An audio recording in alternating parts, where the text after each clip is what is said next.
Welcome back to Astronomy Daily, the podcast that brings the cosmos down to Earth. I'm your host, Avery. And I'm your other host, Anna. It's great to have you with us. We have an absolutely packed show for you today with news that spans our solar system. We are starting in the outer solar system with some incredible new findings from not one, but two of Saturn's moons. First up, Enceladus, which is looking more and more like a prime candidate for hosting extraterrestrial life.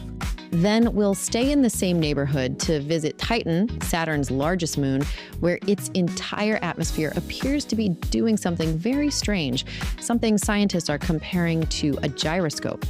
From there, we're taking a big leap inwards, all the way to our planetary neighbor, Venus. You might think you know Venus, but a fresh look at some very old data has turned our understanding of its clouds completely on its head. And to wrap things up, we'll bring it all back home. A new survey from Australia reveals a fascinating and perhaps slightly worrying gap between how much people support the space industry and how much they actually know about it. It's a journey from potential alien oceans to public opinion polls. So let's not waste any more time. Anna, why don't you start us off with the exciting news from Enceladus? My pleasure, Avery. This story is a beautiful example of a mission that just keeps on giving. The Cassini spacecraft gave us 2 decades of incredible insights into Saturn, and even years after the mission ended, scientists are still mining its data for gold. And it seems they've struck a new vein. This is about those amazing water plumes, right? The ones Cassini actually flew through. That's the one. Almost 20 years ago, Cassini flew through plumes of water bursting from cracks in the icy surface of Enceladus. Now, a new analysis of that fly-through data has confirmed what many had hoped, that complex chemical reactions are happening within the moon's hidden subsurface ocean. That sounds huge. When we talk about searching for life, we're always looking for certain key ingredients. What does this new finding tell us? Well, it essentially affirms that Enceladus has all 3 of the major conditions necessary for a habitable environment, at least as we understand it. You need liquid water, which we know the moon has in its subsurface ocean. You need a source of energy, likely from hydrothermal vents on the ocean floor. And you need a specific set of chemical elements, the building blocks of life. And this new analysis adds more to that third category, the chemical building blocks. Exactly.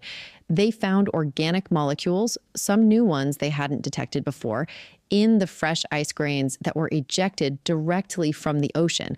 This included molecular fragments that potentially contain nitrogen and oxygen, which are crucial for life as we know it. So this is direct evidence of complex chemistry happening right now in that ocean. Frank Postberg, one of the co-authors, made a really important point about this, didn't he? He did. He emphasized that these molecules were found in freshly ejected material. This proves that the complex organics Cassini previously detected in Saturn's E-ring aren't just the result of being zapped by radiation in space for a long time. They are being actively produced or are readily available right there in the ocean. So it's an active, chemically rich environment. And I believe another scientist on the paper, Nozair Kawasha, added that there are many possible chemical pathways that could lead from these simple organic molecules to more complex, biologically relevant compounds. That's right. It significantly enhances the likelihood that the moon is habitable. We have to be clear, this is not evidence of life itself, but it is perhaps the strongest evidence yet that an environment that could support life exists right now in our own solar system. Well, let's not leave the Saturn system just yet, because its biggest moon, Titan, is also making headlines with some very unusual behavior. That's right.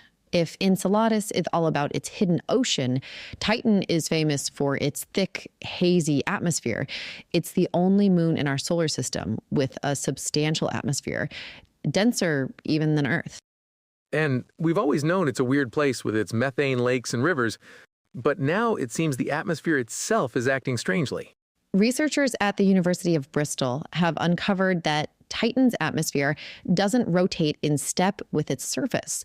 The new discovery is that the entire atmospheric system seems to be tilted off axis, and it wobbles or oscillates, almost like a spinning top or a gyroscope. The whole atmosphere is wobbling? How is that possible? The prevailing theory is that some major event in Titan's past could have knocked the atmosphere off its original spin axis, causing it to wobble ever since. What's even stranger is that the size of this wobble actually changes with Titan's seasons.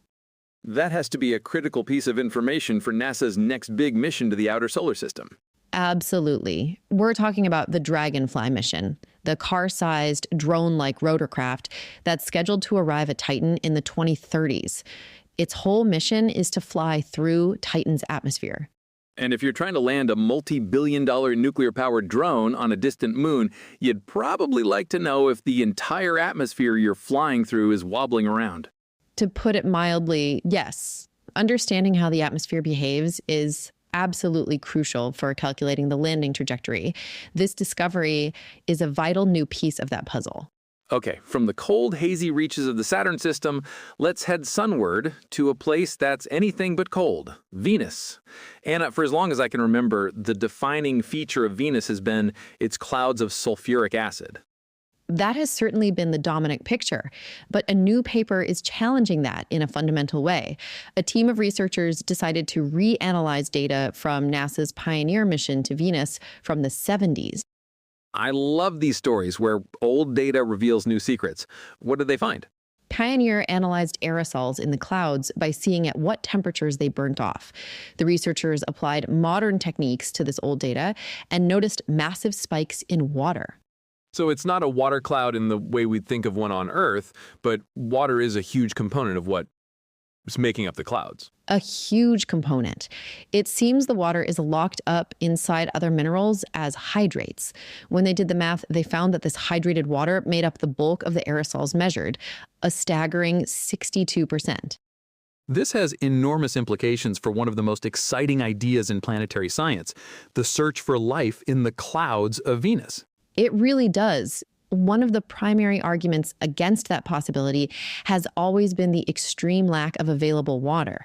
But if water is actually far more abundant, just chemically bound up, it completely changes the equation. It reopens the door to that possibility. And for our last story today, we're coming back to Earth. A new report has been released based on a survey of Australian opinions about space, and it reveals a really interesting picture. Let me guess. People love watching rocket launches, but don't think about it much otherwise. That's a pretty good summary. The report shows a clear disconnect between the public's interest and their knowledge. People are 3 times more likely to want to increase spending on space, but awareness of what the sector actually does remains low. That's a key point. Things like using GPS, checking the weather, or even making a credit card transaction often rely on data from satellites. It's this invisible infrastructure we take for granted. Precisely. The survey also found people want to see Australia pull its own weight and build its own space capabilities. And another point that came through very strongly was sustainability. 2/3 of respondents think it's important to invest in sustainable space practices. So the big takeaway is about communication. Exactly. The report concludes that there have to be real, tangible links made between this vital sector and the everyday lives of Australians, showing them how investments in space pay dividends right here on the ground. And that just about does it for us today. We explored the life-giving potential of Enceladus's ocean and the bizarre wobbling atmosphere of Titan. We rewrote the textbooks on the clouds of Venus, and we took the pulse of public opinion on the importance of space right here on Earth. It's a constant reminder that there is always something new to discover. Thank you all so much for tuning in. I'm Avery. And I'm Anna. You've been listening to Astronomy Daily. For even more space and astronomy news, be sure to visit our website, where we have a continuously updating newsfeed. You'll find us at astronomydaily.io. We'll be back tomorrow with all the latest news from our universe. Until then, keep looking up.